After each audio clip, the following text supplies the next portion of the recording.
Hey everyone, hope you're doing great. Welcome back to my channel. In today's video, we'll dive into what if Deku was experimented on by Weapon X and turned into a living weapon. Smash that subscribe button, and be sure to peek at the description below. Let's begin. The rain fell on Muzutafu in a relentless, gray sheet, the kind that promised to wash away the grime, but only succeeded in making the neon signs bleed into shimmering, distorted puddles on the asphalt. It was a miserable night, the sort that kept decent people indoors and coaxed the city's shadows out to play.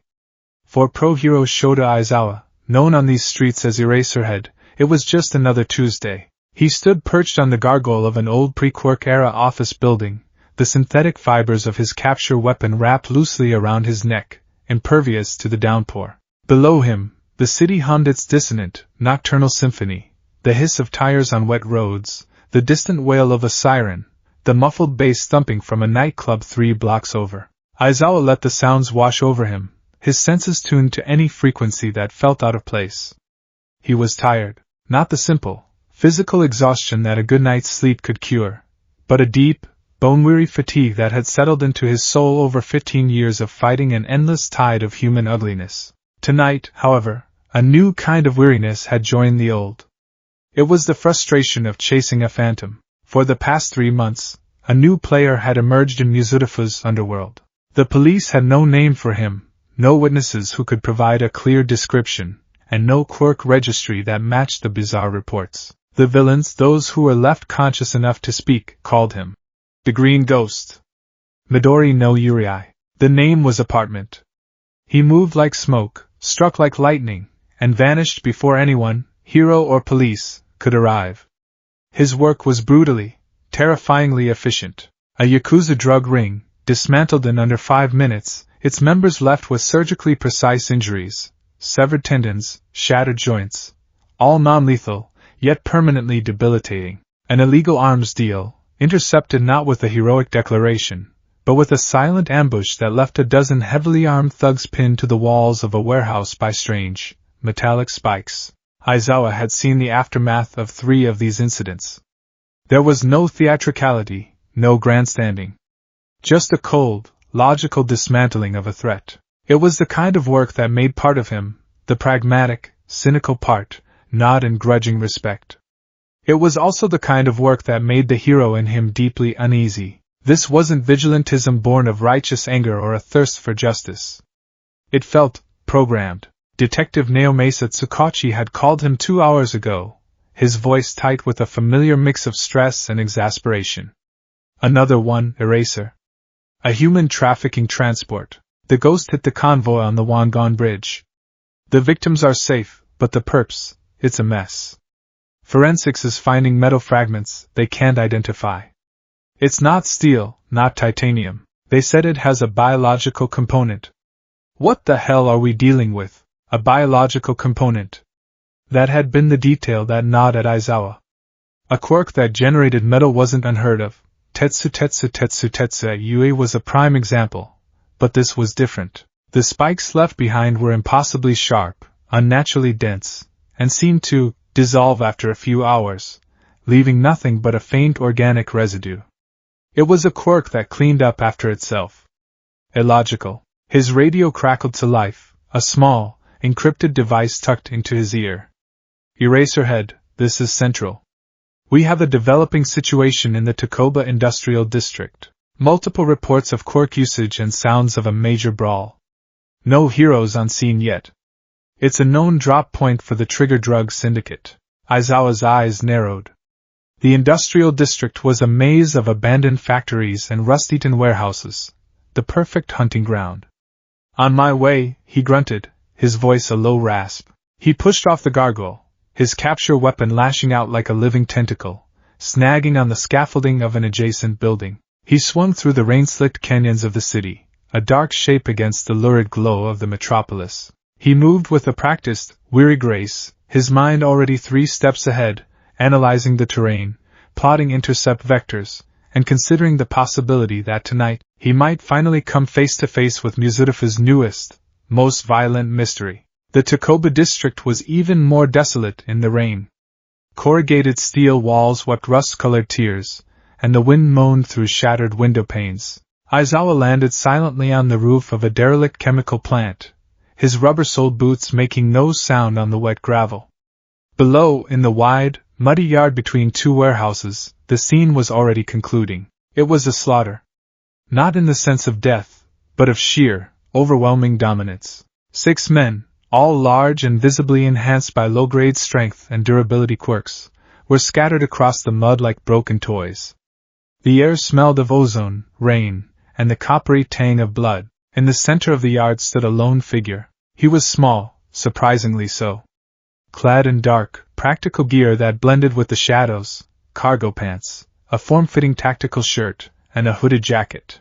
A simple, featureless black mask covered the lower half of his face, and the hood was pulled low, shrouding his features in darkness. The only splash of color was a faint, almost sickly green luminescence that seemed to emanate from thin lines tracing his arms, like glowing circuitry. One of the thugs, a brute with rock-like skin, made a last, desperate charge.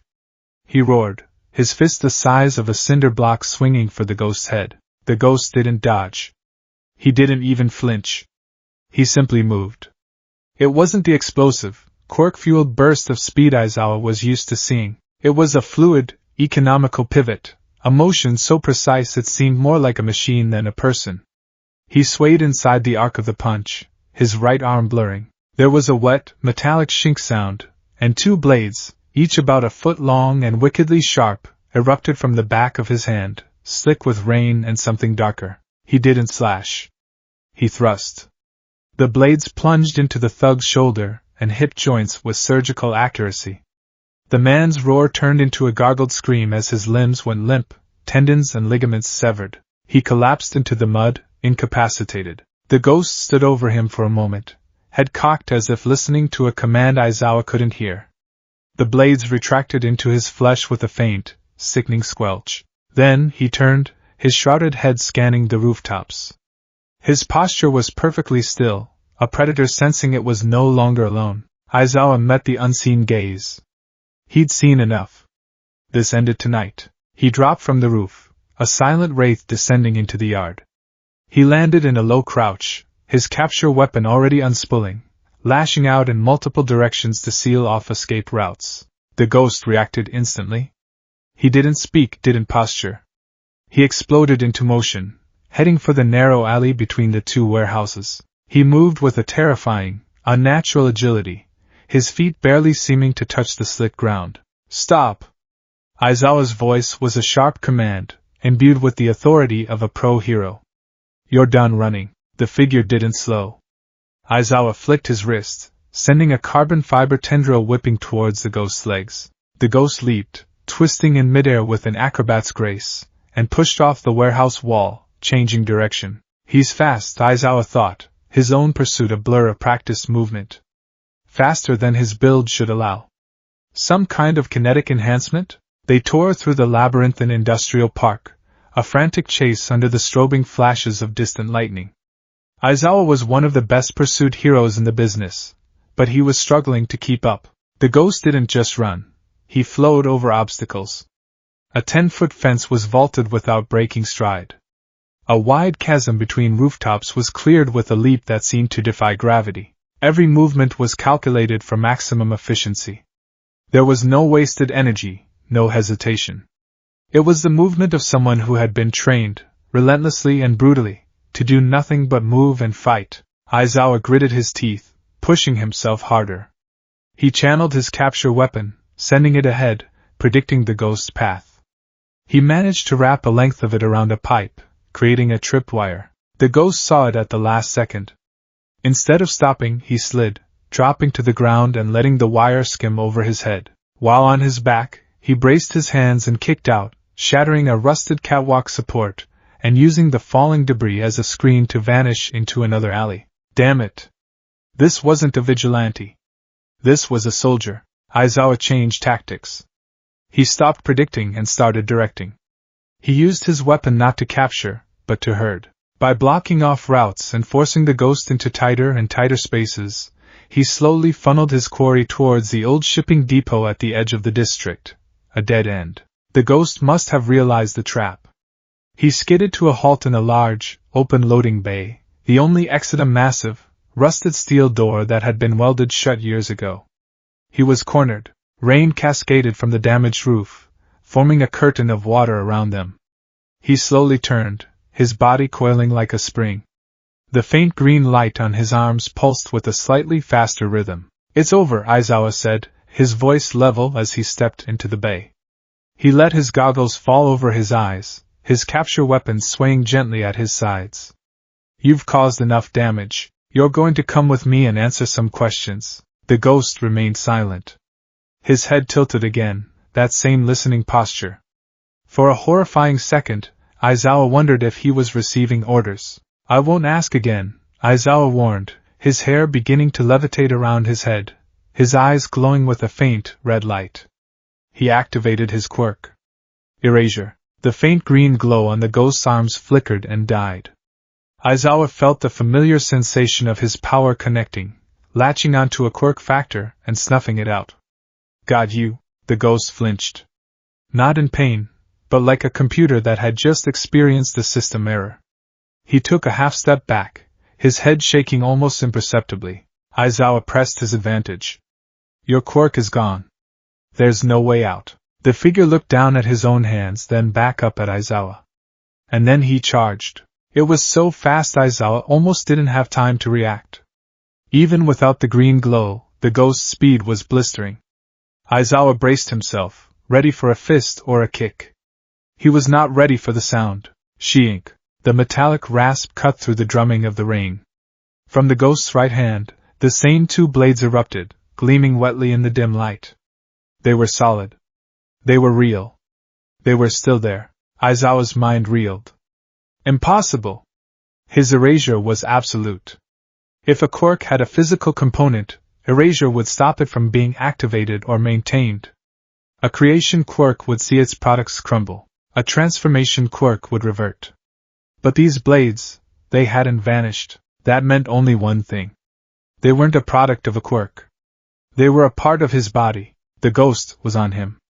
Aizawa abandoned the thought of capture and shifted into pure self-preservation. He dodged the first swipe, the blades slicing through the air with a hungry whistle, close enough for him to feel the displaced air on his cheek. He used his weapon defensively, whipping a length of it to parry a thrust aimed at his chest. The clang of metal on carbon fiber echoed in the bay. The force of the impact jarred Aizawa's arm to the shoulder. The ghost didn't stumble. He used the parry to pivot, spinning into a low sweep with his other hand, blades extended. Aizawa leaped back, the razor-sharp tips scoring a line across the toe of his boot. This was no street fight. This wasn't even a standard villain brawl. Every move the ghost made was a kill stroke, aimed at a vital point: throat, femoral artery, kidneys, eyes. There was no anger, no passion, just a terrifyingly placid and methodical attempt to neutralize him as a threat. "Who are you?" Aizawa grunted, ducking under another vicious arc of steel and trying to create distance. His only answer was the relentless assault. The ghost was a whirlwind of dark metal. He was smaller and lighter, but he fought with a brutal efficiency that Aizawa had only ever seen in elite special forces soldiers, and even then, it was different. He integrated the blades into his movements seamlessly. They were extensions of his body, as natural as fists or feet. Aizawa's own mastery of CQC was the only thing keeping him alive. He used his capture weapon as a shield, a whip, a snare. He managed to wrap it around the ghost's arm, but the boy, and beneath the mask and the monstrous weapons, he was clearly just a boy, simply angled the blades and sawed through the tough fibers with a spray of sparks. He was losing. Aizawa, a pro-hero who had faced down villains with city-leveling quirks, was being systematically dismantled by a silent teenager with knives growing out of his hands. He needed an opening. A single mistake. He fainted high with his weapon, then dropped low, sweeping the ghost's legs out from under him. The boy hit the concrete floor with a hard thud, but he didn't stay down. He twisted, using the momentum of the fall to roll and spring back to his feet in a single, fluid motion. But for a fraction of a second, he was off balance. It was all Aizawa needed. He surged forward, not attacking, but closing the distance. He slammed his body into the boy's, trapping his bladed arms against his chest. He hooked a leg behind the ghost's knee and drove him backwards, hard, against a stack of rusting metal barrels. The impact was jarring. The barrels clattered and one toppled over. The ghost's head snapped back, his hood falling away. Aizawa grabbed the edge of his mask and ripped it down, and then the world seemed to stop.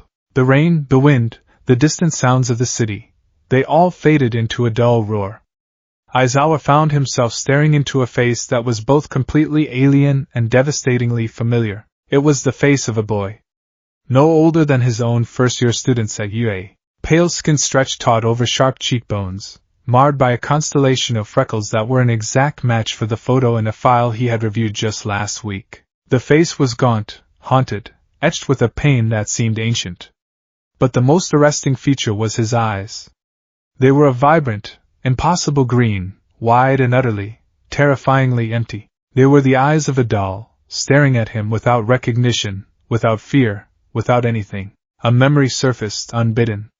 A frantic, weeping woman in a police station 3 years ago. "He's just a boy. He's quirkless. He's my son. Please find my Izuku, Midoriya." Aizawa breathed, the name a ghost on his lips. The name, that single word, was a key turning in a lock that had been rusted shut for years. The effect was instantaneous and violent. The boy's empty green eyes suddenly flooded with something. A flicker of light in the abyss. His body went rigid. A low, strangled sound escaped his throat, half whimper, half gasp. He began to tremble, not from cold or fear, but like a machine being torn apart from the inside. The blades on his hands retracted with a wet, grisly sound, disappearing back into his skin, which sealed over the wounds in a split second, leaving no trace. Aizawa felt the boy's entire body convulse against him. Procedure 23. Failure. The boy choked out, his voice a raw, unused thing. Asset compromised. Cognitive dissonance. Reboot. His head thrashed from side to side. His eyes squeezed shut, and when they opened again, they were wild, panicked. They weren't blank anymore. They were filled with a terror so profound it made Aizawa's blood run cold. And then, in a voice that was nothing like the robotic monotone from before, a voice that was small and fragile and utterly broken, he whispered a single, confused word. "Kaken?" The word hung in the air between them, a fragile, impossible question. It was the sound of a lost child crying out in the dark. For a moment, all the fight left the boy, left Izuku Midoriya. His body went limp, and Aizawa had to hold him up to keep him from collapsing. The haunted eyes stared at Aizawa, but they were looking through him, seeing something, or someone, else entirely. A ghost from a life he shouldn't be able to remember. The moment shattered. The boy's survival instincts, or whatever brutal programming had replaced them, roared back to life. With a surge of strength that defied his slender frame, he shoved Aizawa away. He stumbled back, tripped over a piece of debris, and fell. He didn't get up to fight. He scrambled backwards, crab walking through the mud and puddles like a terrified animal, his wide, panicked eyes never leaving Aizawa. He was no longer a living weapon. He was a cornered, traumatized child. He gained his feet and ran. He fled into the labyrinth of the industrial park, his movements no longer precise and efficient, but clumsy and desperate. He slammed into a wall, recovered, and kept running, disappearing into the oppressive darkness and the driving rain. Aizawa didn't give chase. He couldn't. He stood frozen in the loading bay, his chest heaving, his mind a maelstrom of shock and horror. The rain plastered his dark hair to his forehead as he stared into the shadows where the boy had vanished. Kaken. It was a childhood nickname. A stupid, childish name Bakugo Katsuki had for. Aizawa sank to one knee, the cold of the wet concrete seeping through his uniform. He reached for his comms, his hand shaking. "Tsukachi," he said, his voice rough. "Eraser? Did you find him? What happened?" The detective's voice crackled in his ear. Aizawa took a deep, shuddering breath, the rain dripping from his chin. "I found him. The ghost of Mizurifu. He's a child." There was a stunned silence on the other end. "A child? How?" "I need you to pull up a file," Aizawa interrupted, his voice low and intense. "A cold case. Missing persons report, filed 3 years ago. The name is Izuku Midoriya." He could practically hear the gears turning in the detective's head, the name sparking a distant memory. Midoriya, wait, the quirkless kid? The one who vanished after that sludge villain incident? We all thought. Shota, that case went cold years ago. He was presumed deceased. Aizawa looked down at his capture weapon. At the deep, metallic gouges marring the carbon fiber weave, rent by blades that had grown from human flesh. He thought of the empty, doll-like eyes, the programmed movements, and the final, heartbreaking moment of terrified clarity. He was a living weapon. A child who had been stolen, broken, and reforged into something monstrous. Someone had done this to him. And they had done it to a boy with no quirk to defend himself. He's not dead, Naomasa, Aizawa said, his voice a deadly quiet whisper that carried more weight than any shout. But someone tried to bury him. He rose to his feet, the weariness he'd felt at the start of the night replaced by a cold, burning anger. The rain continued its ceaseless drumming, but for Aizawa, the night was no longer just another Tuesday. A line had been crossed. A ghost had a name, a face, and a past that had been stolen from him. And Shota Aizawa would be damned if he didn't find out who was responsible and make them pay. He stood alone in the dark, the missing persons file already loading on his phone's secure server. Name, Izuku Midoriya. Age at disappearance, 14. Status, missing, presumed deceased. Quirk, none. 3 years earlier, the world was not a sterile white room. It was warm, and it smelled of ginger, soy sauce, and the rich, savory aroma of frying pork. It was the smell of home. It was the smell of his mother's katsudon. Izuku Midoriya, age 14, sat at the small kitchen table, a fresh notebook open in front of him, though he hadn't written a word. His mind was still a whirlwind, replaying the events of the afternoon in a frantic, exhilarating loop. The sludge villain. The suffocating terror. The way his legs had moved on their own, a desperate, useless charge towards a childhood friend who hated him. And then, All Might. The sheer, reality-warping presence of his idol, the win from a single punch, the words of encouragement that had felt like a benediction. But there was another memory, a sharper, more painful one that followed. All Might's skeletal form on that rooftop. The smoke, the blood, the crushing, terrible weight of the truth. Without a quirk.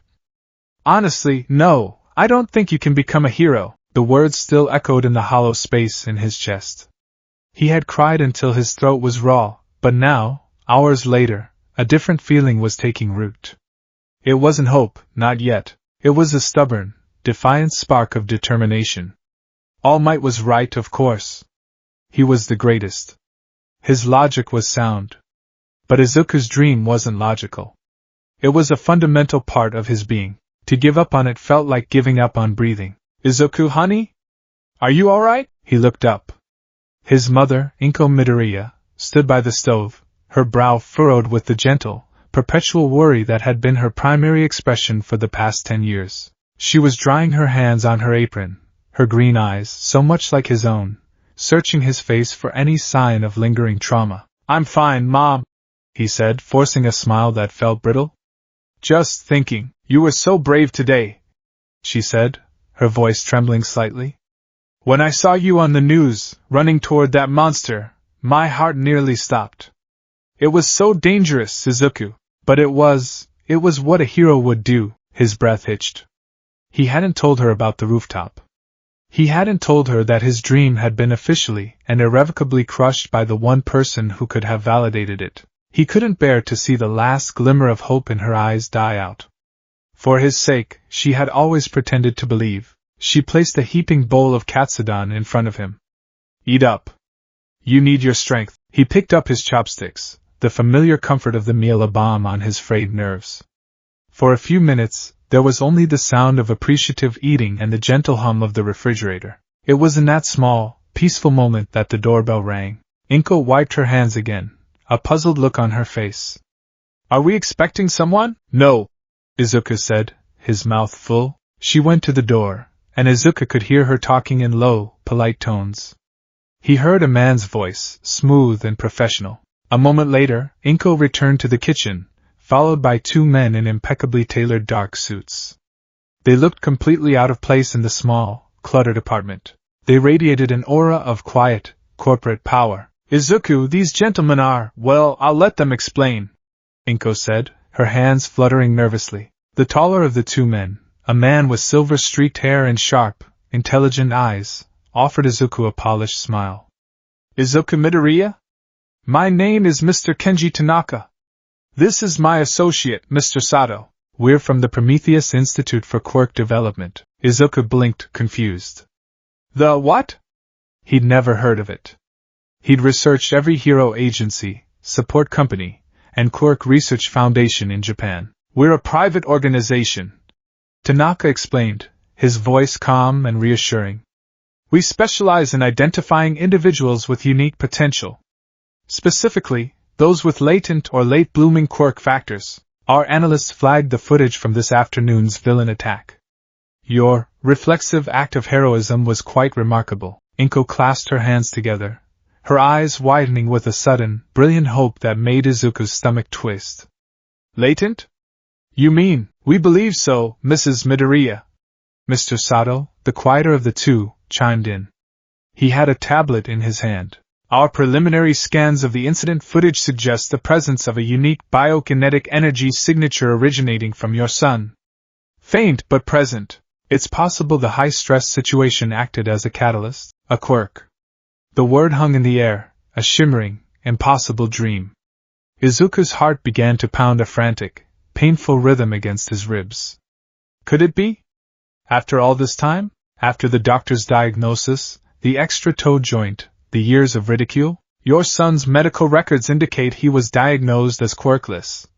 Tanaka continued, his gaze fixed on Izuku.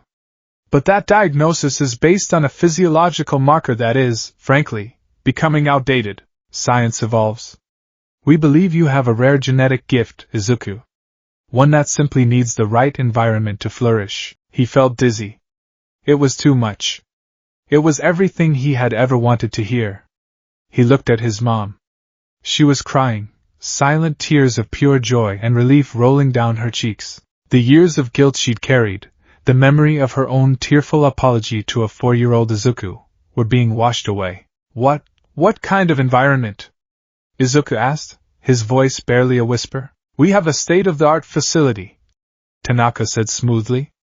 A special talent development program. We provide tutoring to keep up with schooling, the best nutritional plans, and personalized training regimens designed to awaken and strengthen a burgeoning quirk under safe, controlled conditions. It's a boarding program, highly exclusive.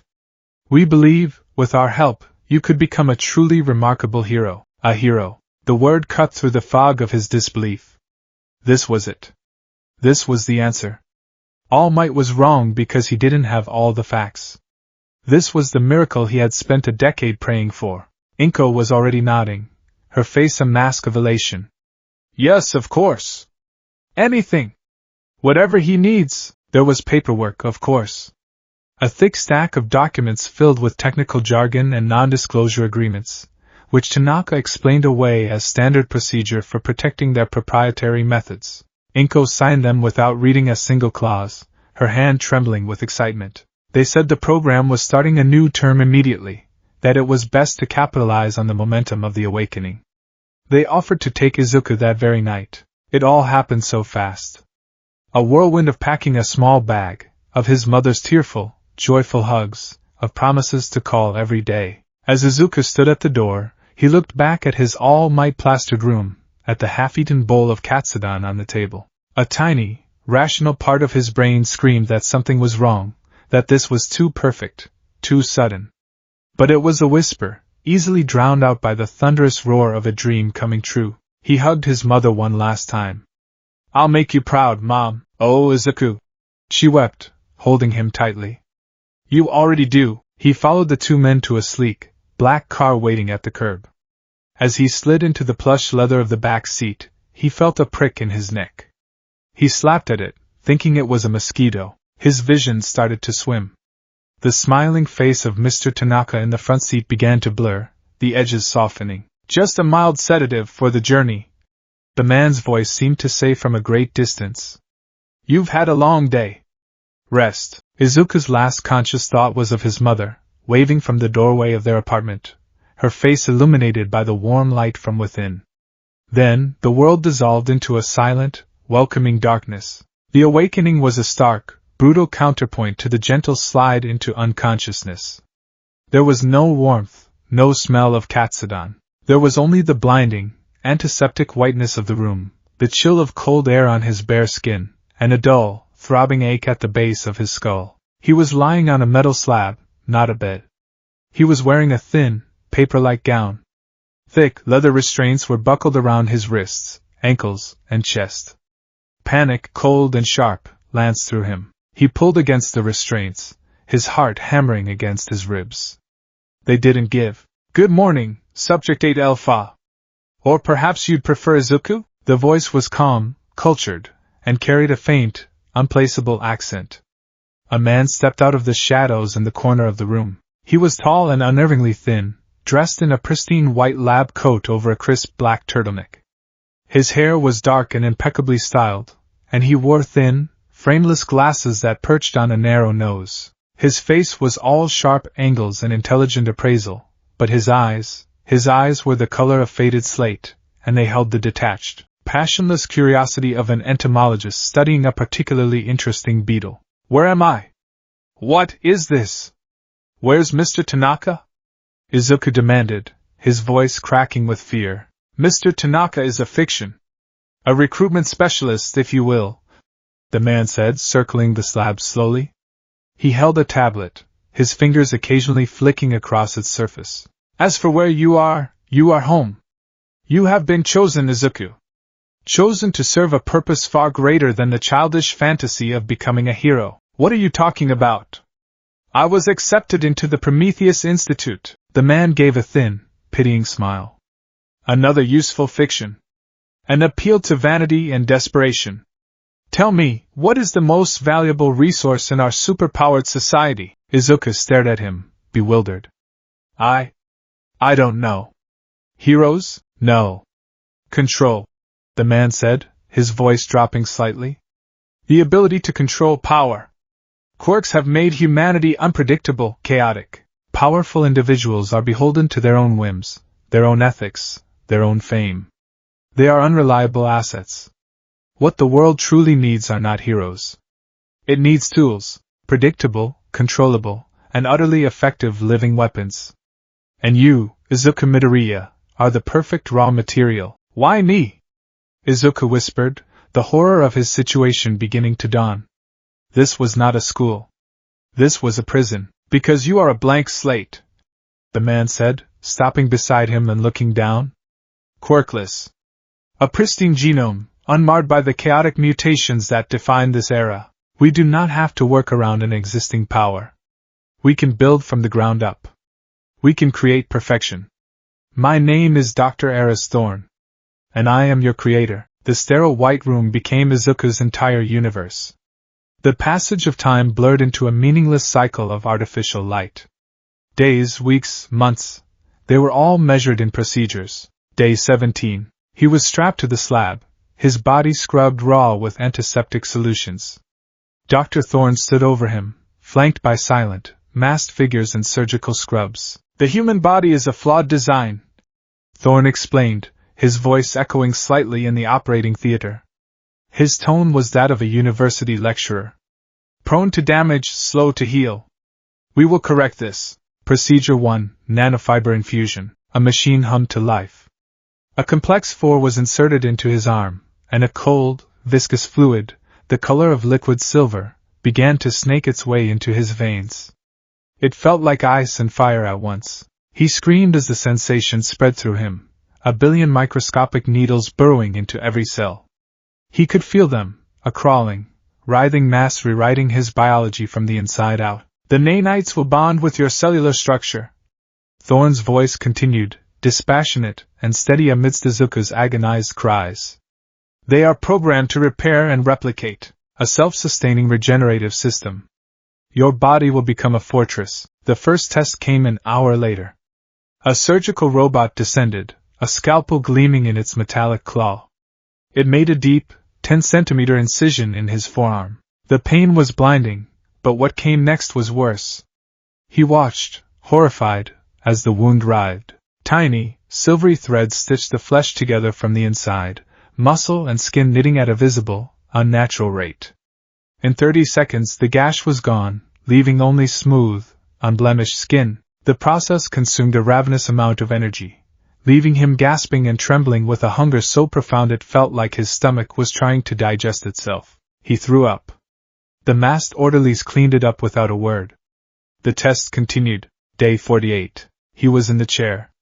It was a monstrosity of polished chrome and black leather, with a helmet-like device covered in wires and electrodes that was lowered over his head. This was Dr. Thorne's least favorite procedure, not because it was cruel, but because he considered it imprecise. "Memory is a liability," Thorne stated, observing from behind a pane of reinforced glass. His voice was piped into the room through a speaker. "It creates emotional attachments, hesitation, doubt. These are flaws in a weapon's design. We are not erasing you, Izuku. We are streamlining you."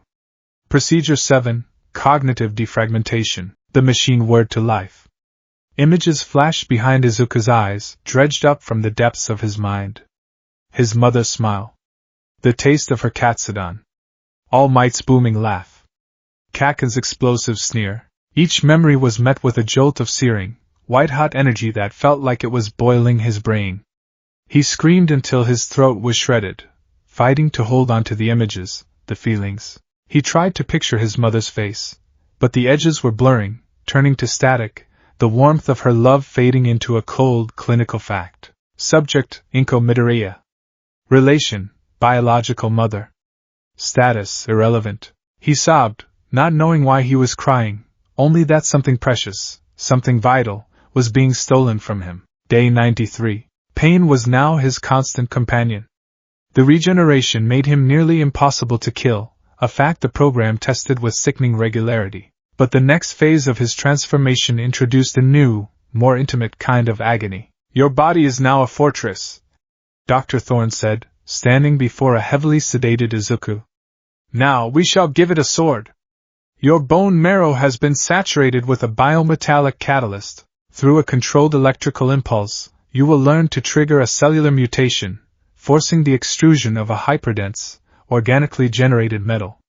Procedure 12. Bioweapon Manifestation. A device was clamped to his forearm. "Activate," Thorne commanded. Electricity coursed through him. But it was nothing compared to the agony that followed.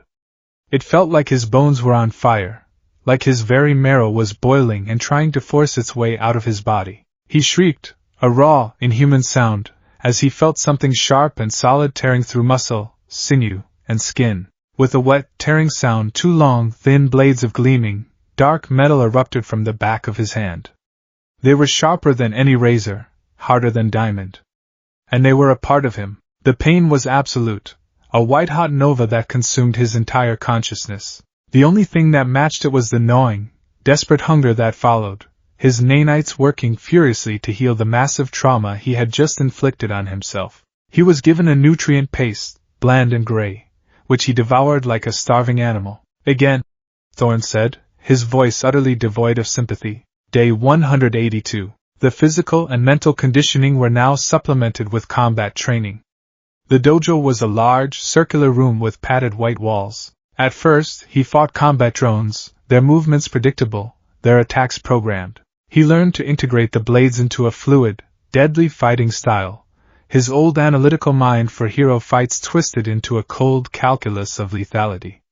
Every move was designed to sever, to cripple, to kill, but the drones were soon replaced. The doors to the dojo hissed open, and a creature was shoved inside. It was vaguely humanoid, but its body was a grotesque tapestry of failed experiments. One arm was a mass of pulsing muscle fibers, the other a withered stump. It snarled, its eyes vacant with pain and madness. It was one of the program's other subjects. A failure. "Your objective is to neutralize the target," Thorne's voice announced from the overhead speakers. "Failure to engage will result in disciplinary action." Izuku hesitated. He saw the pain in the creature's eyes. It was a victim, just like him. A piercing, high-frequency sound filled the room, making him clutch his head and fall to his knees in agony.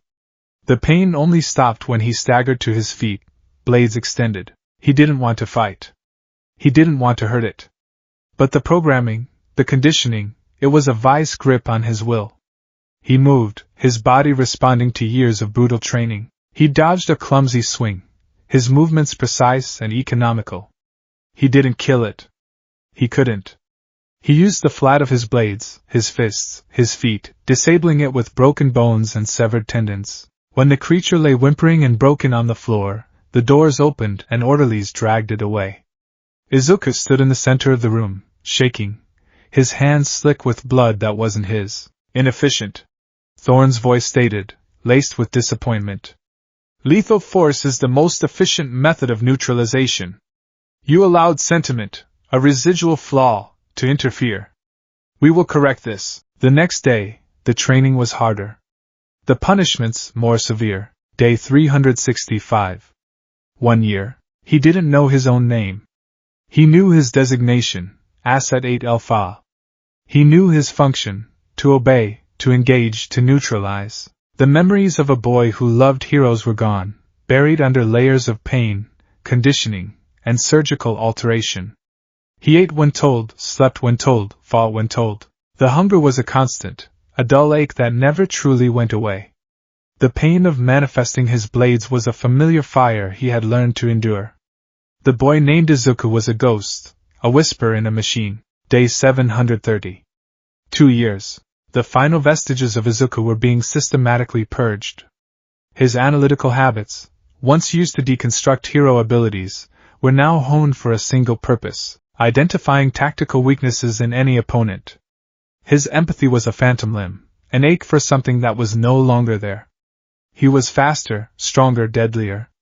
He could heal from nearly any wound. He could produce weapons from his own body. He was becoming what Dr. Thorne had envisioned. But there were still glitches. Sometimes, in the brief moments before induced sleep, he would see a flash of a woman's face, her green eyes filled with tears, and he would feel a pang of loss so profound it felt like a physical blow. The technicians would note the anomalous spike in his neural activity and schedule another session in the chair. Day 1095. 3 years. The final test. The culmination of 3 years of hell. It was called the graduation. Asset 8 Alpha stood in a perfect replica of a city street. It was a simulation, but the sensory feedback was absolute. He could feel the artificial breeze, smell the synthetic food from a vendor's cart. Dr. Thorne's voice echoed from an unseen source. This is your final evaluation. Procedure 23, Personality Integration and Loyalty Assessment. An enemy of the program has acquired sensitive data. They are attempting to meet with a contact to leak the information. Your objective: identify the target, retrieve the data, and eliminate the target. Execute. He moved through the simulated crowd, a ghost in the machine. His senses were heightened, his mind a cold, analytical engine processing thousands of data points per second. He identified the target in under a minute, a man in a trench coat, walking nervously, a briefcase clutched in his hand. He shadowed the target, flowing through the crowd like water. He cornered him in a narrow, simulated alleyway. The man turned, his face pale with fear, and Asset 8 Alpha froze. The face. It wasn't an exact copy, but the simulation had been programmed with specific parameters. The slope of the nose, the pattern of freckles, the vibrant green eyes filled with terror. It was his own face, aged a few years. It was the face of Izuku Midoriya. It was a loyalty test. A final, cruel trick to see if any trace of self-preservation or identity remained. What's wrong, Asset? Thorne's voice was a silken whisper in his ear. Hesitation is a flaw. The past is a liability. Erase it. The simulated target fumbled in his coat. Please. I have a family. A flicker. A phantom memory of a woman's warm smile. A feeling of love, fierce and protective. It was a ghost in his programming, a bug in the code. Then, another layer of conditioning kicked in. A trigger word whispered in his mind. Sanctuary. The word was linked to the deepest, most primal pain centers in his brain. Failure to obey meant agony beyond comprehension. He raised his arm. The skin on the back of his hand rippled. She-ink. The blades extended, their reflection captured in the terrified green eyes of the target. There was no hesitation. No mercy. Just the cold, efficient execution of a command. He moved, a blur of deadly intent. The simulation ended the moment before impact. The alleyway dissolved back into the sterile white walls of the combat chamber. A green light flashed on the wall. Objective complete. Asset verdant, operational. Dr. Thorne walked into the chamber from the observation room, a rare, genuine smile on his thin lips. He wasn't looking at a broken child. He was looking at his masterpiece. Excellent, he said, his voice filled with the creator's pride. The last vestiges of the boy are gone. The conditioning is absolute. Izuku Midoriya is dead. He approached the asset, who stood perfectly still, blades still extended, dripping with a simulated, crimson liquid.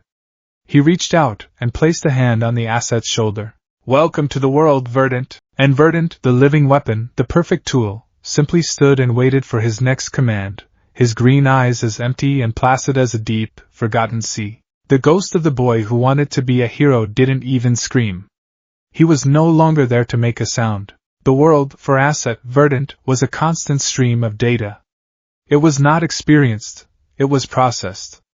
The rhythmic thrum of his own unnaturally efficient heart was a baseline metric. The distant city sounds were ambient noise, parsed for deviations that might signal a threat. The slight chill of the evening air on his skin was a temperature reading, cross-referenced against the optimal operating parameters of his bioengineered physiology. Emotion was a foreign language he had been trained to identify in others but forbidden from speaking himself. Tonight's mission parameters were clear, downloaded directly into his neural interface hours ago.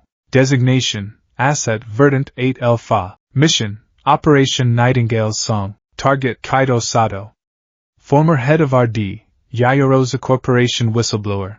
Objective 1, terminate target with maximum prejudice. Objective 2, retrieve encrypted data drive containing consortium trade secrets. Location, Kiyoshi Ward Shopping Promenade. Notes, target is cautious.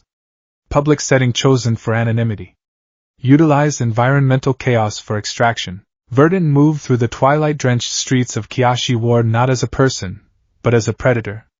He wore a simple gray hooded sweatshirt and dark cargo pants, clothing chosen to be utterly forgettable. The hood was pulled low, his face a landscape of shadows.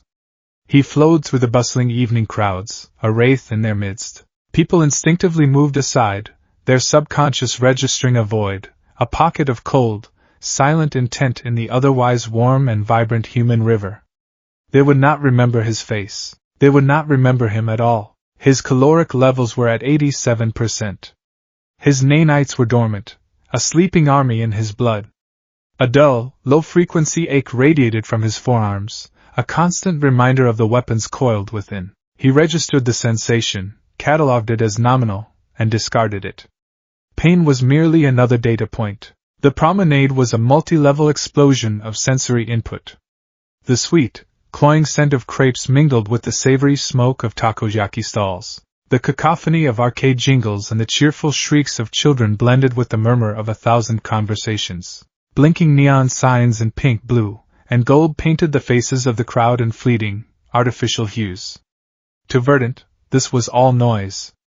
A complex, shifting camouflage that he could use to his advantage. His optical sensors, subtle cybernetic enhancements layered over his organic eyes, scanned the area, tagging individuals, mapping trajectories, calculating probabilities. He ascended an escalator, his movements perfectly fluid, and established an observation point on a second-floor balcony overlooking the main plaza.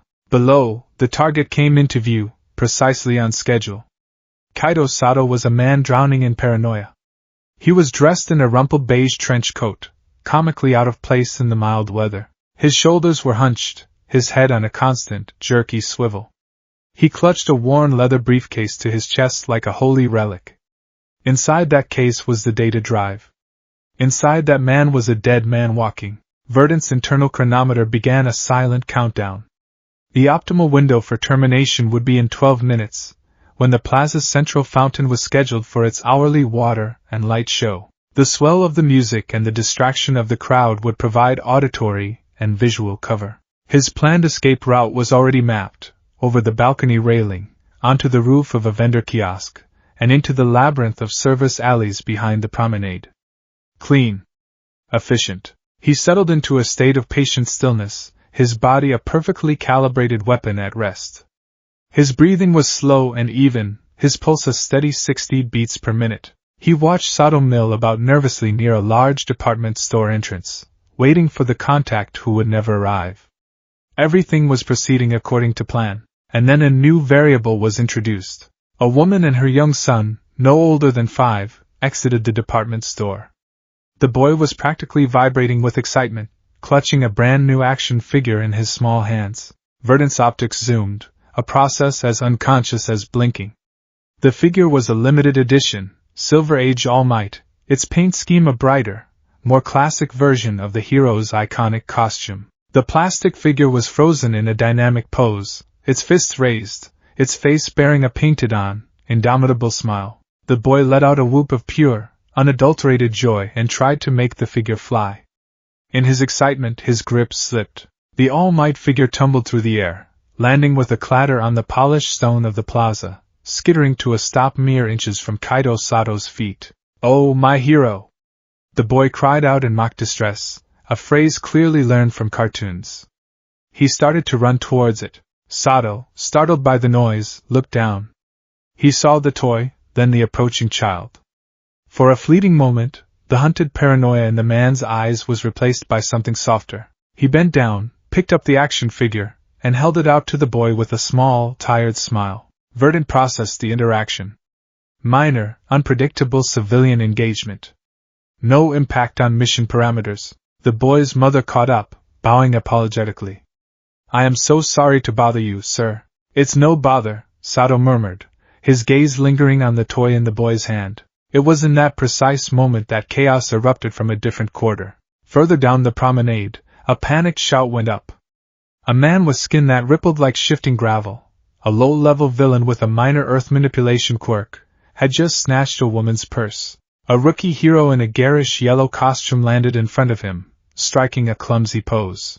"Your crime spree is over, Pebble Dash," the hero declared. The villain, cornered and clearly out of his depth, panicked. He stomped his foot, not with any real control, but with a raw, desperate burst of power. The stone tiles at his feet buckled. A fissure of energy shot outwards, not towards the hero, but sideways, striking the foundational pillar of the large, decorative facade above the department store. There was a sickening groan of stressed metal and tortured stone. Cracks spiderwebbed across the ornate stonework. Verdant's processors analyzed the new development instantly. Structural integrity compromised. Imminent collapse. Civilian panic will provide excellent cover. Optimal termination window has advanced. He shifted his weight, preparing to move. The crowd below began to scream and scatter. This was perfect. In the ensuing panic, a single death would go unnoticed for precious minutes. But Kaido Sato did not run. He saw the boy, frozen in terror, looking up at the groaning facade. The child's mother was several feet away, knocked off balance by the surging crowd. Chunks of plaster and stone began to rain down. Sato moved. It was not the calculated, efficient movement of a trained combatant. It was a desperate, instinctual lunge, a clumsy, selfless act. He threw himself forward, covering the small boy and his precious all-might toy with his own body, his hands clasped over the child's head, his back arched against the sky that was about to fall. The briefcase, his life's work and the reason for his imminent death, was dropped, forgotten. The facade gave way. A multi-ton slab of decorative concrete and steel framing tore loose and began to plummet, and inside Verdant's mind, something broke. The world dissolved into a screech of corrupted data. His optical feed flickered, overlaid with strobing, white static. Error. Error. Logic conflict detected. Analysis. Target has sacrificed tactical advantage and self-preservation for a non-essential civilian asset. Action is illogical. His hand, which had been resting on the balcony railing, began to tremble. His internal systems, the cold, hard logic that governed his every action, were caught in a catastrophic feedback loop. The target's action did not compute. It was inefficient. It was self-destructive. It was what a hero would do. The thought was not his own. It was an echo from a buried place, a ghost crying out from a sealed tomb. The static in his vision intensified, and through it, he saw an image, not a memory, not yet, but a data fragment. The smiling, plastic face of the all-might toy in the child's hand below, magnified 1,000 times. The unwavering smile. The V-shaped hair. Warning, unknown data fragment detected. Source, decommissioned memory sector 7G. Quarantine failed. The image was a key. The key turned a lock. And the door it opened led to an abyss of pain and forgotten dreams. A flood of sensory data, raw and unprocessed, slammed into his consciousness. The feel of a worn, plastic action figure clutched in a small, chubby hand. The rough texture of the cape, the smooth plastic of the chest. The smell of dust, paper, and sun-warmed wood. The smell of his old bedroom. The booming sound of a hero's triumphant laugh, not from a real person, but from a computer monitor, watched on repeat for hours. The sight of a poster, bright primary colors on a bedroom wall. The same smile. The same promise. You can be a hero! Each fragment was a shard of glass, dredged up from his subconscious and plunged into his active mind. And each shard was coated in the agony of its removal. The sessions in the chair, the searing electrical jolts, the feeling of his own identity being scraped away layer by painful layer, it all came rushing back, not as a coherent memory, but as pure, undiluted sensation, pain, loss. A longing so profound it was a physical ache, eclipsing the nominal pain in his forearms. He saw the falling debris. He saw the man shielding the child. And 2 warring directives screamed in his head. Objective, terminate target. Save him. Target is exposed. Optimal shot. That's what a hero does. Verdant let out a choked gasp, a sound of pure system shock. His body convulsed. His right arm twitched, an aborted spastic movement. He was supposed to be moving, leaping from the balcony, using the chaos to strike. Instead, he was frozen, paralyzed by the war in his own head. A thunderous crash echoed through the plaza as the slab of concrete hit the ground, missing Sato and the boy by inches but kicking up a massive cloud of dust and debris. From a hidden comms unit implanted behind his ear, a voice, cold and sharp as chipped ice, sliced through his internal chaos. Asset Verdant. Report. You have missed your optimal window. What is your status? It was the voice of Dr. Eris Thorne. The voice of his creator. The voice of his tormentor. Verdant couldn't answer. His throat was locked. He was still staring at the scene below. Sato was helping the stunned, crying child to his feet, handing him the dust-covered all-might toy before pushing him towards his hysterical mother. Sato then grabbed his briefcase and limped away, disappearing into the panicked throng. The target was gone. The objective was lost. Asset, you are malfunctioning. Thorne's voice was dangerously quiet now. Your biometric feedback is erratic. Acknowledge your command. Verdant stumbled back from the railing, his hand flying to his head. The static in his vision was being replaced by more flashes, more ghosts. A woman's gentle, weeping face. The taste of Katsudan. A feeling of warmth, of safety, of home. I cannot. He managed to force the words out, his own voice sounding alien and rusted. Unacceptable. Thorne's reply was instant. Sentimental corruption detected. Initiating neural override. Procedure 18, Compliance Protocol. He didn't need to remember what Procedure 18 was. His body remembered for him. An agony unlike any other erupted at the base of his skull. It was not the clean, hot pain of a cut or a burn. It was a greasy, invasive, unmaking pain. The override protocol didn't just hurt him. It hijacked his own nervous system, turning his pain receptors into weapons against his own consciousness. It felt like Thorne's voice was made of acid, pouring directly into his brain, attempting to burn away the Zuka corruption and reassert the cold, clean code of Verdant. He collapsed to his knees, a raw, animal scream tearing from his throat. His vision went white with pain. Comply. Obey. Forget. The commands pulsed through him with each wave of agony. His programming was trying to reboot, to force a system restore. His fingers twitched, his muscles spasming as the Verdant persona fought to regain control. But this time, it was different. The ghost was no longer a ghost. The data fragments of Izuku Midoriya had coalesced, drawn together by the pure, heroic image of a stranger saving a child.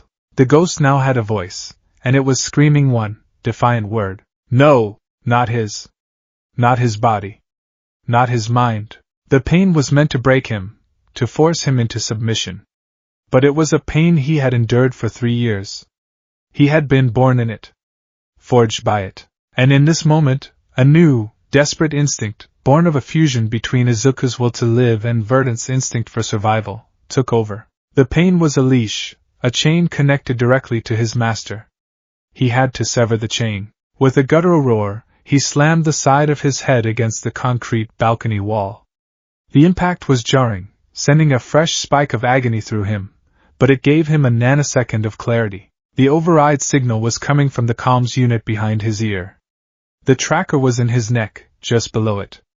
He had to get them out. He lurched to his feet, staggering into the shadows of a service corridor.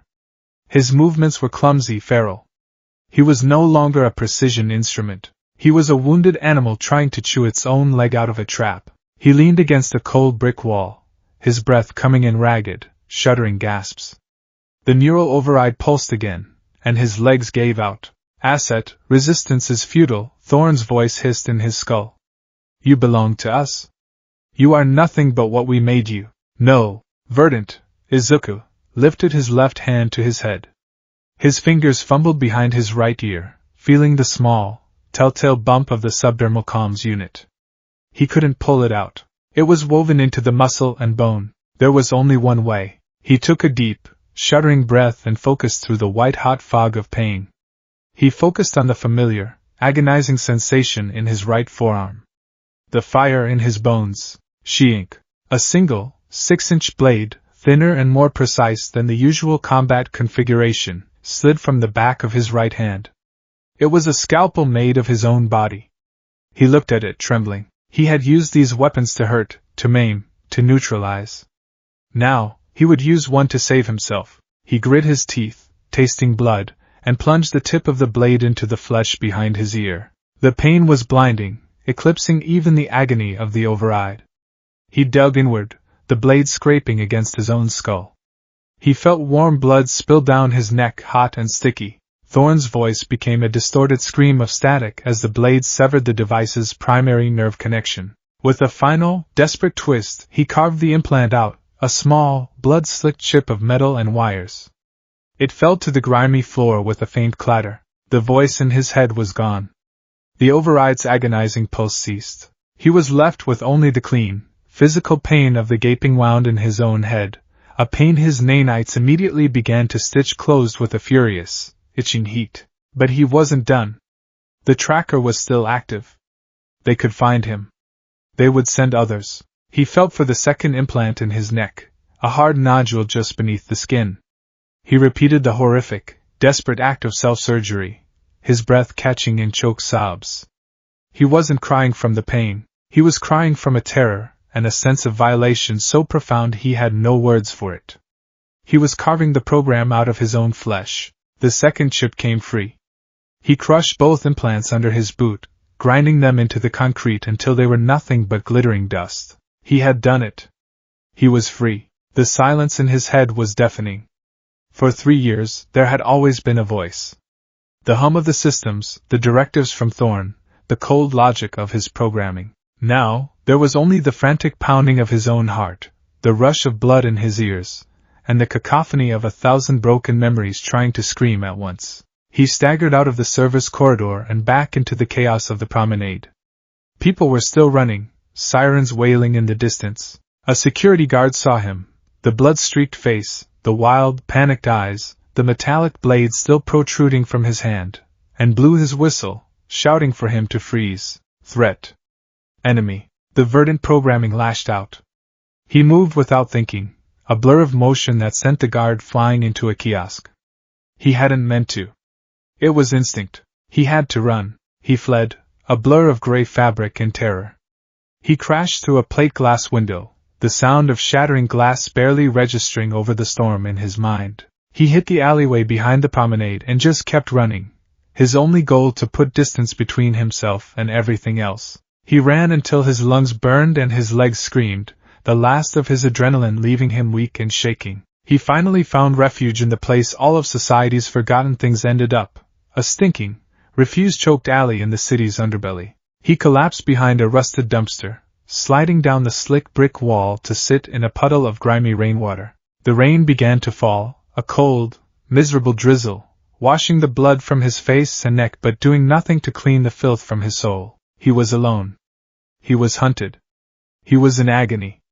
He retracted the blade, the flesh on his hand knitting itself closed with a sickening speed. He clutched his head, his fingers digging into his scalp. The code was cracked. The programming was broken. He was no longer Asset, Verdant, but he wasn't Izuku Midori either. He was just a collection of broken pieces. He looked at his own hands, seeing not the hands of a boy, but the housing for a weapon. He touched the freckles on his cheek, a gesture that felt both alien and achingly familiar. A name surfaced from the wreckage. A whisper from the ghost. Izuku. The name felt like a question. A forgotten word from a dead language. He huddled in the darkness, shivering in the cold rain, a rogue weapon disconnected from its master, a lost boy who couldn't remember the way home. And for the first time in 3 years, he was truly, terrifyingly, on his own. The world, without the program, was a terrifying assault. Before, sensory input had been data, filtered through a cold, logical processor. Now, it was a raw, chaotic flood that threatened to drown him. The stench of garbage and decay in the alley was a physical weight in his throat.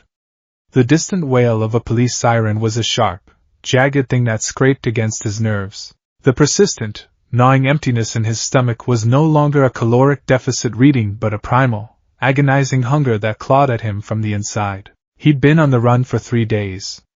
3 cycles of light and dark. He'd learned to move only at night, sticking to the shadows and the rooftops, his movements a strange, jarring hybrid of Verdant's trained efficiency and Izuku's panicked desperation. During the day, he found shelter in forgotten, lightless places, the crawl space under a condemned building, the rusted-out shell of an abandoned bus, the highest, darkest corner of a warehouse. Sleep was not a refuge, it was a battlefield. It offered no peace, only a new kind of torment. Fragments of his stolen life warred with the stark, brutal images of his conditioning. He would dream of his mother's warm smile, only to have it contort into the cold, clinical sneer of Dr. Thorne. He would dream of All Might's heroic silhouette, and it would morph into the hulking, snarling form of a failed experiment he'd been forced to neutralize in the dojo. He would wake with a choke scream, his body slick with cold sweat, the phantom pain of the chair's electrodes sizzling behind his eyes. He was 2 people trapped in one body, and they were trying to tear each other apart. Izuku was the ghost. The whisper of a boy who remembered sunlight and kindness. He was the source of the crushing guilt, the paralyzing fear, the bewildering sorrow that would bubble up at the strangest moments, the sight of a child with their parent, the sound of laughter from an open window. He was weak, terrified, and utterly lost. Verdant was the machine.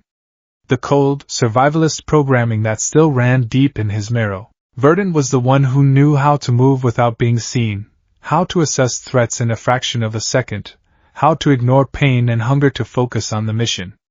The mission, for now, was simple: survive, avoid capture. Verdant saw other people not as people, but as potential threats or obstacles. Verdant was the one whose hands still twitched with the muscle memory of extending blades, whose eyes automatically tracked the most vulnerable points on every person he saw. The hunger was the worst part. His accelerated healing, the very thing that had allowed him to survive the program's torments, was now a cruel, relentless parasite. The constant, low-level regeneration of his overstrained cells consumed calories at an astonishing rate. He was perpetually starving. The first night, Verdant's programming had driven him to steal. He'd broken into the back of a bakery, his movements silent and precise, and had devoured an entire tray of day-old bread with a feral, desperate urgency that had horrified the Izuku part of him. The guilt had been a bitter aftertaste. He was fraying at the edges, his mind a fractured mosaic. He needed something. A direction. An anchor. His fractured memories offered no clear map, only a single, repeating landmark. A place of sand and rust, A place where a mountain of junk met the sea. The image was persistent, a lighthouse in the fog of his shattered mind. He didn't know why, but he felt a pull towards it, an instinct that went deeper than Verdant's cold logic. It felt like a memory that had survived the purge, a file too corrupted to be deleted but still pointing towards a forgotten home. Following this strange, magnetic pull, he made his way across the city, a ghost haunting the rooftops. He finally found it on the third night, Dagoba Municipal Beach Park, or what was left of it. The place was a disaster zone, an unofficial dumping ground for the city's refuse. Mountains of rusted appliances, broken furniture, and discarded electronics were piled high on the sand, their jagged silhouettes stark against the faint moonlight filtering through the clouds. The air was thick with the smell of salt, rust, and decay. To Izuku it felt right. A broken place for a broken boy. He found a precarious shelter deep within a mountain of discarded washing machines and scavenged for anything edible. He found a half-eaten bag of rice crackers, stale but serviceable. As he sat huddled in the dark, chewing the dry, tasteless food, a wave of profound despair washed over him. This was his life now. A monster, hiding in the trash, feeding on garbage. Tears, hot and unfamiliar, welled in his eyes. He didn't understand why he was crying, but the feeling of loss was so immense, so total, that it felt like a physical weight trying to crush his chest. He was so lost in his misery that he didn't hear the footsteps until they were almost on top of him. Katsuki Bakugo was a coiled spring of incandescent rage. It was his natural state, but for the past 48 hours, that rage had been honed to a razor's edge by a single, impossible name, Izuku Midoriya. He slammed his locker shut at the end of the school day, the clang echoing in the nearly empty hallway of UA High. The other students gave him a wide berth. They were used to his explosive temper, but this was different. This was a dark, simmering fury that promised not just noise, but utter devastation. Problem child, my office. Now, Bakugo spun around. Aizawa-sensei was leaning against the opposite wall, his expression as tired and unreadable as ever. His capture weapon was draped around his neck, and his eyes, visible without his usual goggles, were dark and serious. Bakugo bristled. What do you want, you damn hobo? Aizawa didn't react to the insult. You've been distracted. More than usual. You almost blew Kirishima's head off in training today. This is about Midoriya. It wasn't a question. Bakugo's hands clenched into fists at his sides, his palms crackling with tiny, contained explosions. That's none of your damn business. It became my business when I fought him on a rooftop 2 nights ago, Aizawa stated flatly. The words hit Bakugo like a physical blow. The crackling in his palms ceased. He stared at his teacher, his crimson eyes wide with a mixture of shock, disbelief, and a flicker of something that looked dangerously like fear. You fought him? He calls himself the Green Ghost now, Aizawa said, his voice low. He's dangerous, Bakugo. Unbelievably so. Someone got to him. Someone turned him into something else. The guilt that Bakugo had been burying under layers of rage for 3 years clawed its way to the surface. He remembered the day Deku vanished. He remembered their last conversation. He, Bakugo, had been on a power trip after being praised by the heroes for his part in the sludge villain incident. Deku had approached him, hesitant, wanting to talk.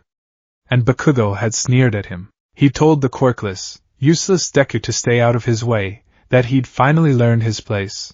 Deku had looked at him, his eyes filled with a familiar, frustrating mix of hurt and admiration, and had walked away.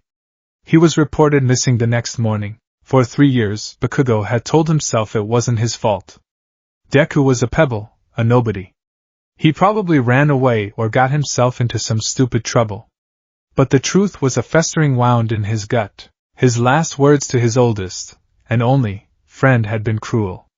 He had pushed him away, just like he always did. And then Deku was gone. Where is he?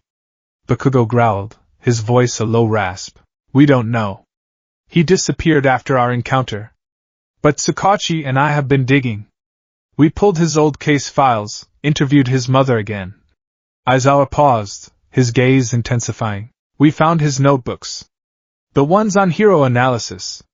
In one of them, he detailed a personal training regimen he was planning to start. He wrote about a place he thought would be perfect for it. Quiet. Secluded. A place nobody cared about. Bakugo's blood ran cold. He knew the place. They both did. They used to play there as kids, back before it became a garbage heap. Before Bakugo got his quirk and decided Deku was beneath him, he didn't wait for Aizawa to finish. He shoved past his teacher and sprinted down the hall, his mind a roaring inferno. Deku. You useless, stupid bastard. You're alive, and I'm going to beat the ever-loving hell out of you for making me think you were dead. It was a lie, of course. The rage was a shield. Beneath it, a terrified, guilty child was screaming. He had to see him. He had to know. The sound was a crunch of metal on sand. Verdant's head snapped up, his body instantly shifting from a huddled, miserable heap into a coiled predator. His senses went on high alert. Threat detected. Proximity, 20 meters. Single entity. Approach vector direct. He melted back into the shadows of the junk pile, his breath held, his pulse steadying into the cold, rhythmic beat of a combatant. A figure emerged from the narrow path leading down to the beach. He was tall for his age, with a powerful, athletic build that his uniform did little to conceal. Spiky, ash-blonde hair, a familiar, arrogant posture, and then he spoke, his voice a furious bark that echoed across the junkyard. DKU! I know you're in here, you worthless piece of trash! Show your damn face! The name hit him like a physical blow. Deku. It wasn't his designation. It wasn't Izuku. It was something else. A rusted, broken key to a room in his mind he didn't know existed. The name was a brand, a sneer, a challenge. It was a memory soaked in pain and inadequacy, and it was a sound he knew better than his own heartbeat. Warning. Critical memory corruption. Subject identified Katsuki Bakugo. Alias, Kaken. Threat level, uncertain. The ghost of Izuku screamed in terror and relief. The machine that was Verdant coolly analyzed the threat. Bakugo's hands were smoking. Quirk, explosion. Nitroglycerin-like sweat. Close to mid-range combatant. Volatile. Predictable. Bakugo kicked a rusted car door, sending it flying with a deafening clang. I'm not kidding, you bastard! The hobo hero told me everything! Get out here and face me! The conflict in his mind was paralyzing. Izuku wanted to run, to hide from the source of so much of his childhood pain. But he also felt a desperate, illogical pull. This was Kaken, a piece of his past, standing right there. A real, solid link to the life that had been stolen from him. Verdant, however, had no such sentiment. This loud, aggressive individual was a threat. He was actively hunting him. The logical course of action was to either retreat silently or neutralize the threat. Before he could make a decision, Bakugo's keen eyes spotted him. A flicker of movement in the deep shadows of the scrap pile. There you are! Bakugo's voice was suddenly quiet, devoid of its usual bluster. He began to walk forward slowly, his crimson eyes locked on the shadows. Izuku's heart hammered against his ribs. He couldn't breathe. He was a child again, cornered in the playground, waiting for the inevitable explosion. He scrambled back deeper into the junk pile, dislodging a loose piece of scrap metal. The clatter gave away his exact position. With a roar, Bakugo blasted off, his explosions propelling him through the air. He landed atop the pile of washing machines, his boots crunching on the rusted metal. He looked down into the dark recess where Izuku was hiding. Get up! Bakugo snarled. Slowly, shakily, Izuku emerged from the shadows. He stood up, blinking in the faint moonlight. He was smaller than Bakugo remembered, thinner, almost skeletal. His green hair was matted with grime, his face gaunt and pale beneath a smattering of familiar freckles. He was wearing dirty, torn clothes. But it was his eyes that made Bakugo's breath catch in his throat. They were the same vibrant green, but they were hollowed out, haunted, filled with a terrifying emptiness that was somehow worse than fear. This wasn't the crybaby Deku he knew. This was a ghost wearing his friend's face. Deku, what the hell happened to you? Bakugo's voice was a rough whisper. Izuku didn't answer. He just stared, his mind a battlefield. The sight of Bakugo, the sound of his voice, the familiar childhood nickname, it was causing a system crash. His verdant programming was screaming threat, while the Izuku part of him was drowning in a tidal wave of conflicting emotions, fear, resentment, and a desperate, pathetic longing for recognition. "Answer me, damn it!" Bakugo shouted, his frustration boiling over. He needed a reaction. He needed to see the scared, useless Deku he remembered, not this empty doll. He took a step forward. It was the wrong move. The advance triggered Verdant's core programming. Threat is closing distance. Lethal range imminent. Engage. Izuku's posture changed in a split second. The frightened slump vanished, replaced by a low, perfectly balanced combat stance. His haunted eyes became cold, calculating apertures, tracking Bakugo's every micro-expression, every shift in weight. Bakugo saw the shift, and his own instincts took over. "So you want to fight, huh? After 3 years of hiding, you finally grew a spine?" He grinned, a feral, desperate expression. This, he understood. A fight was a conversation he knew how to have. He lunged, his right hand sparking.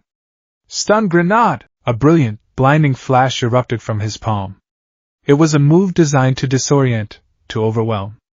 Anyone else would have been staggered, their vision and hearing blown out for precious seconds. Verdant didn't even flinch. His optical implants had registered the sudden surge of light and polarized in a fraction of a millisecond, mitigating the flash to a dull glow. He moved through the flash, a dark shape of absolute purpose. Bakugo's eyes were still adjusting when something cold and hard slammed into his side. It wasn't a punch.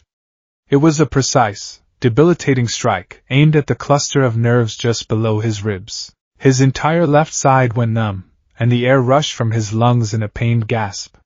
He stumbled back, shock and pain warring on his face. "He's fast." Before he could recover, Verdant was on him again. He moved with a terrifying, fluid grace, his feet barely seeming to touch the uneven surface of the junk pile. He didn't use a quirk. He didn't need one. His body was the weapon. A jab to the throat, a kick to the back of the knee, an elbow to the temple. Each strike was delivered with surgical precision, designed to dismantle him piece by piece. Bakugo roared in frustration and pain, swinging wildly, setting off explosions in every direction. It was like trying to hit smoke. Verdant flowed around his attacks, inside his guard, using Bakugo's own momentum against him.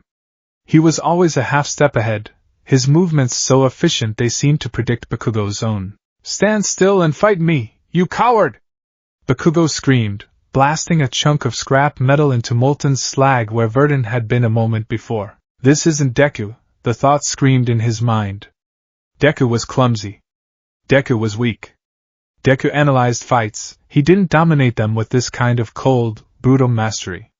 This thing in front of him was a monster. Verdant sidestepped another explosion, the heat washing over him, and saw his opening. Bakugo was off balance, overextended. His core programming screamed the optimal solution: terminate. Blade to the throat. End threat. His right hand twitched. The skin on his knuckles rippled. He could feel the fire in his bones, the familiar agony of the blades preparing to manifest. But then, through the cold static of the Verdant programming, the ghost of Izuku screamed, "No! Not him! Not Kaken!" The warring impulses caused a fatal hesitation. A glitch in the system. His body locked up for a fraction of a second, caught between the command to kill and the desperate plea to spare. It was the opening Bakugo needed. Sensing the hesitation, Bakugo spun, putting all his power into a single, massive explosion. AP shot! A concentrated, armor-piercing blast of kinetic energy shot from his palm. It wasn't his strongest attack, but it was his fastest and most focused. Verdant tried to dodge, but his glitched reflexes were a microsecond too slow. The blast caught him in the shoulder. The force was incredible, like being hit with a cannonball. It lifted him off his feet and sent him crashing backwards, off the junk pile and down onto the sandy beach below. He landed hard, his head cracking against a half-buried engine block. The world exploded into a starburst of pain, and then, mercifully, went black. Bakugo stood on the junk pile, his chest heaving, his arms smoking. He stared down at the crumpled, unmoving form on the sand. The fight was over. He had one. So why did he feel like he was going to be sick? He leaped down, landing softly on the sand next to the still figure. He rolled him over. Deku, Izuku, was unconscious. A trickle of blood ran from a gash on his temple, dark against his pale skin. His face, in repose, looked younger, more vulnerable. The monster was gone. All that was left was the broken face of his childhood friend. Deku? Bakugo said, his voice quiet. He reached out a trembling hand and nudged his shoulder. Hey! Get up! There was no response. Panic, cold and sharp, pierced through Bakugo's rage. He had done this. He had hurt him. He saw the gauntness of Izuku's cheeks, the dark circles under his eyes, the way his tattered clothes hung off his emaciated frame. This wasn't some supervillain. This was a starving, terrified kid. Izuku! He shouted his real name this time, shaking him harder. Wake up, damn you! Still nothing. Bakugo's heart hammered against his ribs. He didn't know what to do. He couldn't leave him here. He couldn't take him to a hospital. They would ask questions he couldn't answer. He was lost. He was so focused on the unconscious boy that he didn't notice the new presence until a shadow fell over them both. That's enough, young Bakugo. The voice was deep, resonant, and achingly familiar. It was a voice that had been the soundtrack to both of their childhoods. Bakugo looked up, and his jaw dropped. Standing there on the sand, silhouetted against the moon, was a skeletal, almost ghoulish figure with sunken eyes and sharp, angular features. But as he stepped forward, a cloud of steam billowed from his body, and in a startling transformation he grew. Muscles swelled, his frame broadened, and the iconic, two-pronged V of his golden hair took shape. All Might, in all his sun-drenched, heroic glory, stood before them, a grim, unsmiling expression on his face. You've done enough, the symbol of peace said, his voice rumbling with a power that seemed to shake the very sand beneath their feet. His gaze was fixed not on Bakugo, but on the small, broken boy lying unconscious at his feet. And in the hero's eyes Bakugo saw a reflection of his own guilt, magnified 1,000 times over. The presence of All Might was a physical force, a distortion in the fabric of reality.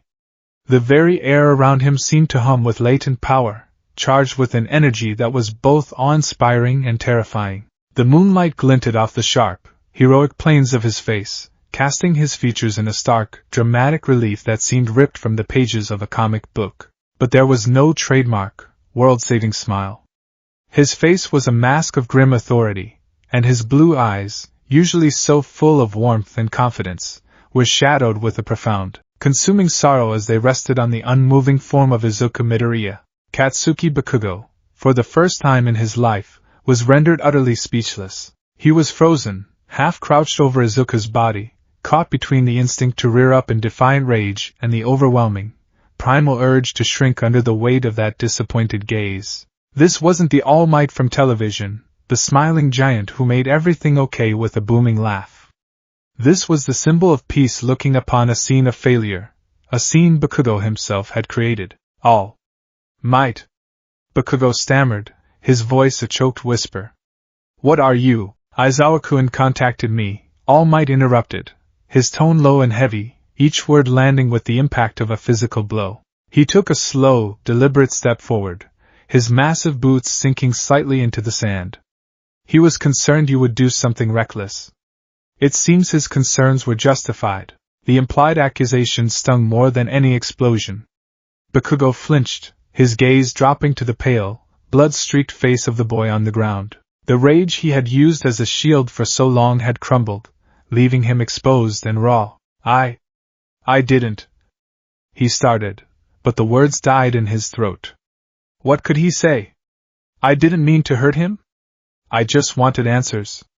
I wanted to punch the ghost that's been haunting me for 3 years. It all sounded pathetic, even to his own ears. All Might didn't seem to be listening. His entire focus was on Izuku. He knelt, the motion surprisingly gentle for a man of his immense stature, the sand crunching under his knee. The sheer scale of him next to Izuku's frail form was a heartbreaking study in contrasts. The pinnacle of power and hope next to a broken, discarded child who had once worshipped that very ideal. Young Midoriya, All Might murmured, his voice softer now, imbued with a pain that was almost paternal. He reached out a hand the size of a dinner plate, his fingers hovering hesitantly over Izuku's chest, as if afraid the slightest touch might shatter him. "What have they done to you?" As if summoned by the voice, Izuku stirred. A low groan escaped his lips, his brow furrowing in pain. His eyelids fluttered then opened. At first, his eyes were unfocused, glazed with the lingering fog of unconsciousness. Then they cleared, locking onto the face looming over him. The face from the posters. The face from the videos. The face that had been the sun in the sky of his childhood. The effect was not one of awe or relief. It was one of pure, catastrophic system failure. If the sight of Kaido Sato's heroism had been a crack in his programming, and the confrontation with Bakugo had been a fracture, then the sight of All Might, real, solid, and radiating power, was the hammer blow that shattered the entire structure. His mind, already a fragile ecosystem of warring personalities, was hit with a denial-of-service attack from its own corrupted archives. Error. Error. Sensory input contradicts Core Directive 001. Heroes are a fiction. Conflict. Reality versus programming. Cascade failure imminent. Warning, memory sectors 7G, 9B, 12D. All sectors. Unsealing without authorization. A torrent of memories, feelings, and sensations, a lifetime's worth of hopes and dreams that Dr. Thorne had spent 3 years trying to burn out of him, erupted from the depths of his subconscious. It wasn't a gentle stream. It was a flash flood, a tsunami of pure, undiluted Izuku, a 4-year-old boy in an All Might onesie, pointing at a computer screen with a trembling finger, tears in his eyes as he asks his mother if he can be a hero too. A 10-year-old boy holding a new, limited edition action figure, his heart swelling with pride. A 14-year-old boy on a rooftop, his world crashing down around him as his idol tells him his dream is impossible. The last memory, the one from the rooftop, was the sharpest. The pain of that rejection, which he had carried into his abduction, mingled with the fresh, physical pain of Bakugo's attack and the psychological agony of his broken conditioning. A strangled, animalistic sound tore from his throat. His body convulsed, his back arching off the sand. This wasn't the cold, analytical response of Verdant. This was the raw, emotional overload of Izuku Midoriya, a boy whose soul was being rebooted after 3 years of forced shutdown. Young Midoriya! Izuku! All Might's voice was tight with alarm. He saw the shift, the storm brewing behind the boy's eyes. Izuku scrambled backward, away from the hero, his movements crab-like and desperate. He was a cornered animal, suddenly faced with a predator far beyond its comprehension. His mind couldn't reconcile the symbol of absolute safety with the source of his deepest heartbreak, and the embodiment of everything his torturers had told him was a lie. "Stay back!" he shrieked, his voice a raw, shredded thing. It was the first time Bakugo had heard him speak in more than just a single, confused word. The Verdant programming, in its death throes, made one last attempt to assert control. It identified the towering figure of All Might as the primary threat.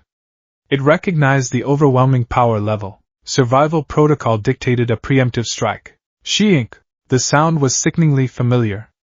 With a wet, tearing sound, the twin blades erupted from the back of Izuku's right hand, slick and gleaming in the moonlight. He held the bladed hand up defensively, his entire body trembling like a leaf in a hurricane. He was a terrified child brandishing a weapon he barely understood, his haunted green eyes wide with a mixture of agony, fear, and murderous intent. Bakugo's blood ran cold. "Deku, no!" he yelled, taking an involuntary step forward. "Stay where you are, young Bakugo," All Might commanded, his voice a low, rumbling thunder that stopped Bakugo in his tracks. He didn't take his eyes off Izuku. He saw past the monstrous weapons. He saw the terrified child underneath. He saw the absolute, soul-deep panic of a victim lashing out from a cage of trauma. All Might didn't raise his fists. He didn't adopt a combat stance. He did something far more powerful, something that went against every instinct of the number one hero. He made himself smaller. He slowly, deliberately, lowered himself to sit on the sand, a few yards from the trembling boy. He held his hands up, palms open and empty, a universal gesture of peace. "It's all right, son," All Might said, his voice losing its heroic boom, becoming softer, gentler, the voice of Tashinori Yagi. No one is going to hurt you. I am not going to hurt you. Izuku's breathing was a frantic, ragged affair. The blades on his hand wavered. His mind was a maelstrom. Threat. Neutralize. He is a lie. Heroes are not real. All Might. He's real. He can save me. He told you to give up. He left you on that rooftop. He can make everything okay. You're not real, Izuku stammered, the words tumbling out, a desperate attempt to reconcile his programming with the impossible truth in front of him. The program, they said heroes were propaganda, a fiction used to control the masses. The words were a physical blow to All Might. To hear that poison, that absolute cynicism, coming from the mouth of the boy who had once personified hero worship was a profound kind of sacrilege. It was a testament to the depths of the cruelty he had endured. I am real, my boy, All Might said, his voice thick with emotion. And I am so sorry. I failed you. 3 years ago, I failed you. I was blind. I didn't see the hero that was already inside you, long before any of this. He gestured vaguely at the blades. He was talking about the sludge villain. About the rooftop. He was acknowledging the past, the moment that had set this entire tragedy in motion. Bakugo watched, his fists clenched at his sides, his nails digging into his palms. He felt like an intruder in a moment of profound, painful intimacy. He remembered that day, too. He had been the one who needed saving, and Deku, quirkless, useless Deku, had been the one to run in. And All Might had seen it. He had seen it, and he was apologizing for not recognizing its worth. Izuku flinched as if struck. The mention of the past, the validation from his idol, it was too much. A single, choked sob escaped him. The blades on his hand trembled violently. I don't know what's real anymore, he whispered, his voice breaking. He clutched his head with his free hand. There's a voice. Thorn, he's always there, telling me to neutralize. He spat the word out like it was poison. And there's a boy. He's crying. He's always crying. He just wants his mom. The raw, unfiltered confession hung in the salty air. He was laying the shattered pieces of his psyche bare. The programmed weapon, the traumatized child, the ghost of the boy he used to be. All Might's heart ached with a terrible, consuming guilt. This was the consequence of his words, of his inability to see past the quirkless diagnosis. He had snuffed out a light, and in the ensuing darkness, monsters had come and done their work. He knew in that moment that this was a wound he had to heal, not as a hero, but as a mentor, as an adult who had a debt to pay. He had to show this boy that he could be trusted. That the world wasn't just the sterile, white hell he had been taught to believe in. He had to give him a reason to lower the blades. And so, Tashinori Yagi made a choice. He closed his eyes, took a deep breath, and let go. A massive cloud of steam erupted from his body, billowing out in a dense, white fog that momentarily obscured him from view. It was not the small puff of smoke that accompanied a momentary lapse. This was a complete, voluntary release. The pressure in the air vanished. The heroic energy dissipated. When the steam cleared, the symbol of peace was gone. In his place sat a man who looked like a walking skeleton. Tashinori Yagi, in his true form, was a shocking, almost pitiful sight. His clothes hung off his emaciated frame like they were on a wire hanger. His eyes were sunken into dark, cavernous sockets. His hair, once a proud golden mane, was now just a few limp, stringy bangs that fell across his forehead. He looked fragile, broken, mortal. He looked like a victim. Bakugo gasped, his eyes wide with utter disbelief. He had seen this form once, briefly, after the battle with All for One, but to see All Might willingly transform into this wreck, it was inconceivable. Izuku stared, his jaw slack. The blades on his hand lowered an inch. The verdant programming had no file on this. This frail, skeletal man registered as a non-threat. There was no overwhelming power signature. There was only weakness. Vulnerability. Tashinori coughed, a wet, rattling sound, and wiped a trickle of blood from the corner of his mouth with the back of his hand. He looked at Izuku, his blue eyes no longer blazing with power, but shining with a gentle, pleading sincerity. "This is the real me, young Midoriya," he said, his voice a hoarse rasp. "This is the man behind the symbol. I am not an untouchable god. I am wounded. I am fragile." He gestured to his own sunken chest, to the horrifying scar he knew was hidden beneath his shirt. "I know what it's like to live with pain. To have your body twisted into something it wasn't meant to be." He was offering a bridge. Not from a hero to a victim, but from one broken person to another. He was stripping away the symbol, the lie of invincibility, to show the boy the vulnerable man underneath. It was an act of profound, radical trust. He was laying his greatest secret, his greatest weakness, at the feet of a boy with blades growing out of his hands. Izuku's trembling began to subside. He stared at the skeletal man, at the blood on his lips, and a single, unbidden memory surfaced with crystal clarity. The rooftop. This was the man who had shown him his injury. The man who had told him the truth.